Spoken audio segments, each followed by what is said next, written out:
Hello students, कैसे हैं आप सभी लोग। इसके पहले वीडियो में आप लोग मेरा जो जैव विकासवाद और वर्गीकरण आप लोगों ने देखा।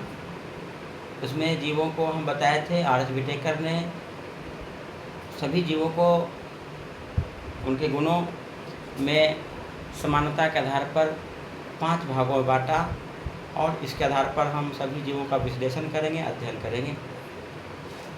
तो आप लोगों ने जो देखा था जीवों को, जो 5 वर्ग, वो मैं फिर से एक बार बता देता हूँ आपको। पहला जगत था मोनेरा, जो कि अविकसित कोशिका से, प्रोकैरियोटिक कोशिका से बना हुआ जीव था। दूसरा प्रोटिस्टा, जो विकसित कोशिका यानी यूकैरियोटिक कोशिका से बना हुआ एक कोशिकीय जीव था।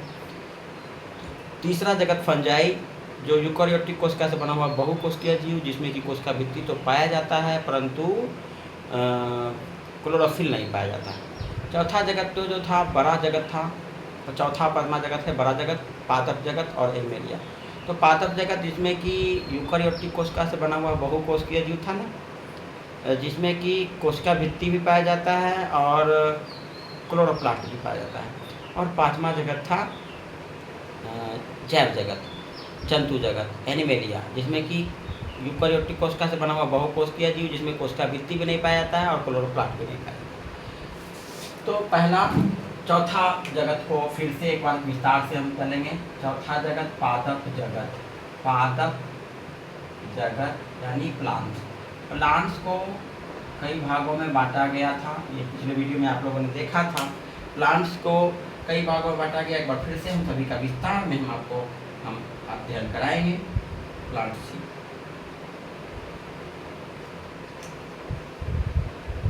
पहला है पादप जगत में सबसे पहला वर्ग था, बारी बारी से, थैलोफाइटा।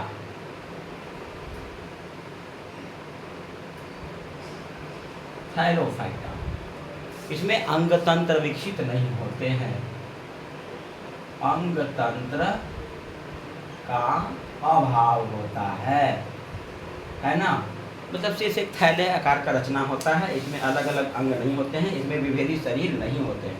अंग तंत्र का अभाव यानी विभेदित शरीर नहीं होता है, विभेदित शरीर नहीं होता है ना। इसमें मुख्यतः क्या आता है, इस वर्ग में मुख्यतः शैवाल इत्यादि आता है। शैवाल इसी वर्ग में आते हैं, शैवाल इसमें आते हैं। उदाहरण में है यूलोथ्रिक्स, स्पाइरोगाइरा, कारा इत्यादि। उदाहरण क्या है, यूलोथ्रिप्स,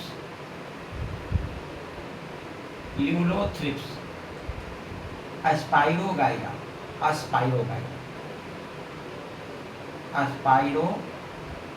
ये सब पौधे हैं जिसके शरीर विभेदित नहीं होते हैं। इसी तरह कारा, ये सब क्या है, थैलोफाइटा वर्ग के कुछ प्रमुख जीव हैं।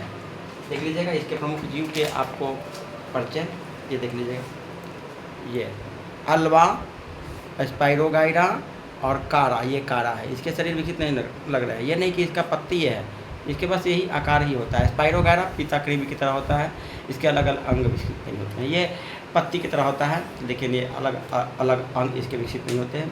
इस तरह शैवाल जो है मुख्यतः लाल सागर में पाया जाता है, इसलिए लाल रंग का होता है।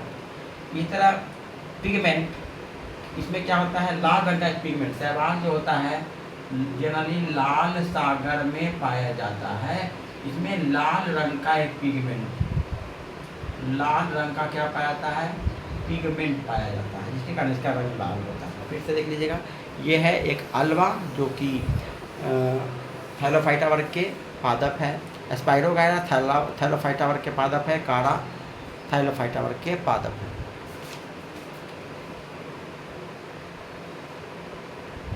अब चलते हैं दूसरा, ब्रायोफाइटा।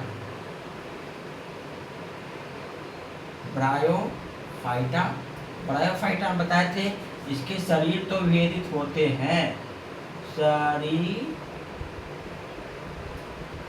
विभेदित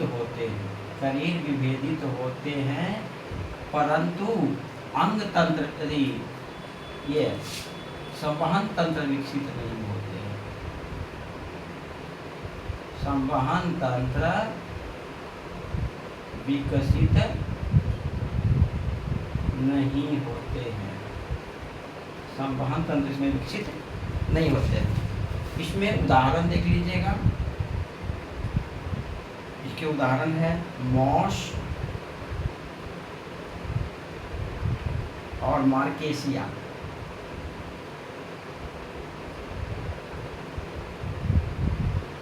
देख लीजिएगा मॉस एंड मार्केसिया ये है, बिना संवहन तंत्र के ये है। बड़े फाइटा वर्ग के कुछ पौधे है ना, ये जनरली उभयचर होते हैं, यानी जल और स्थल दोनों पर पाए जाते हैं। उभयचर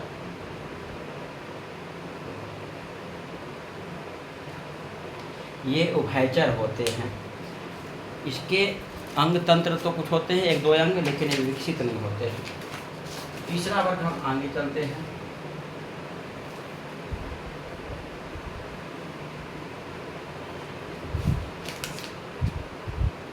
तीसरा वर्ग है संवहन तंत्र तो विकसित होंगे। हमारा तीसरा वर्ग टेरिडोफाइटा। तीसरा वर्ग क्या है? टेरिडोफाइटा। ये बीज रहित बोले थे। इसको हम क्रिप्टोगैम्स भी कहते हैं, क्रिप्टोगैम्स भी कहते हैं, है ना। ये इसके अंतर्गत आते हैं। इसमें संवहन तंत्र तो विकसित होते हैं। इसमें जड़ तथा पत्तियां, इसमें जड़, तना, पत्तियां इत्यादि देखने को मिलता है, इत्यादि पाया जाता है ना। इत्यादि में विकसित होते हैं। उदाहरण देख लीजिएगा। इसका उदाहरण है मर्सीलिया। मर्सीलिया एक प्रकार का पौधा है जिसके बीज नहीं होते, है ना। अंग तंत्र भी है, संवहन तंत्र भी है, लेकिन बीज नहीं होते। फर्न तो जनरली आप लोग देखे होंगे। इसी तरह हॉर्सटेल देख लीजिएगा। ये फर्न है, ये फर्न है ना। ये फर्न देख रहे हैं, ये है मर्सीलिया जिसमें जड़, तना देखने को मिल रहा है ना। पत्ती भी जैसे देखने को रचना मिलता है। इसी तरह फर्न में भी देख रहे हैं, पत्ती जैसा रचना है, जड़ भी है ना।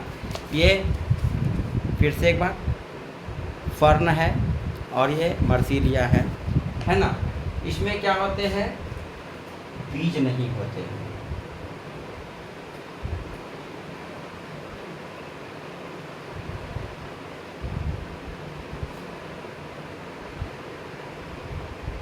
तो फिर ये जब बीज नहीं होते हैं तो प्रजनन कैसे करते हैं? तो इसमें कुछ क्या होते हैं? भ्रूण होते हैं इनमें, जिसके द्वारा ये जन्म भी दिया करेगा। अप्रत्यक्ष नग्नभ्रूण, इसके कुछ अंग जैसे पत्ती या तना में अप्रत्यक्ष नग्नभ्रूण जो कि छोटे छोटे कण के आकार का रहता है। वो फल में नहीं बल्कि बीज के पत्ती इत्यादि में ही पाया जाता है, जिसको ये पौधे जब सड़ जाएंगे, गल जाएंगे या विखंडित हो जाएंगे तो उससे वो निकल करके और नया पौधे जम जाएंगे। ठीक है। अब अगला है जिम्नोस्पर्म। ये है बताए थे क्रिप्टोगैम्स। अब क्रिप्टोगैम्स में भी अब चलते हैं फेनोलोगैम्स।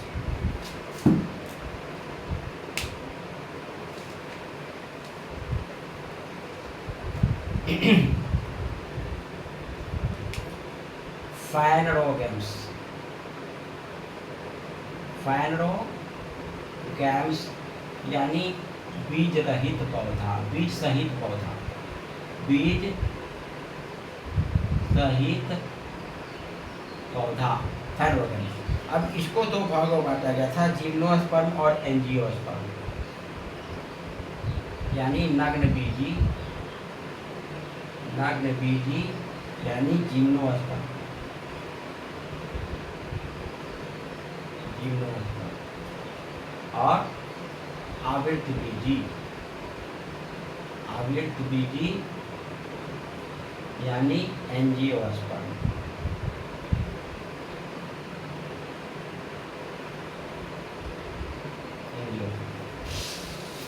है ना, दिखाई पड़ रहा है, बोल रहे हैं, सुन लीजिए। तो ये देख रहे हैं,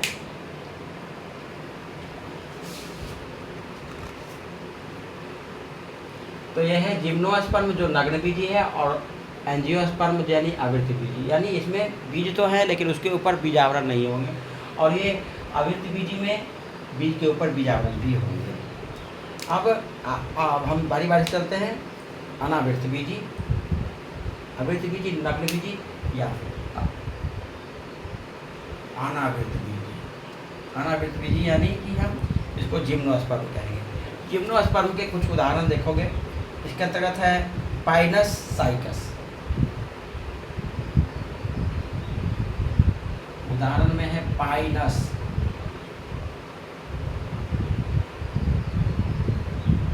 साइकस। देख रहे हैं, उदाहरण फोटो दिखाते हैं हम आपको, ये खजूर की तरह, ये है पाइनस और ये है साइकस। ये इसके बीज नहीं होते हैं, ये नहीं देख रहे हैं कि यहाँ पर फल है, खजूर का नहीं है, ये पाइनस है और साइकस है, जिसमें कि क्या होते हैं, इसमें बीज नहीं होते हैं, सॉरी इसमें बीज होते हैं लेकिन क्या होते हैं, वो बीज के ऊपर बीजावरण नहीं होते हैं। ये पाइनस और साइकस है ना। बिना बीज वाला तो होते हैं फर्न वगैरह, सॉरी ये है बीज है लेकिन इसके बीज के ऊपर बीजावरण नहीं होते हैं। ये पाइनस की एक शाखा है और ये साइकस है ना। ये भी बहुवर्षीय होते हैं, सदाबहार पौधे होते हैं, ये कई वर्षों तक जीवित रहते हैं, बहुवर्षीय सदाबहार होते हैं। अब आवृतबीजी, आवृतबीजी में बहुत सी है, सबसे बड़ा वर्ग, ये बहुत बड़ा वर्ग है। आवृतबीजी क्या है, ये बड़ा वर्ग है, इसके अंतर्गत बीज भी होते हैं और बीज के ऊपर बीज आवरण भी होते हैं। अब इसमें भी दो प्रकार के होंगे, एक है एक बीजपत्री, एक बीजपत्री और द्विबीजपत्री।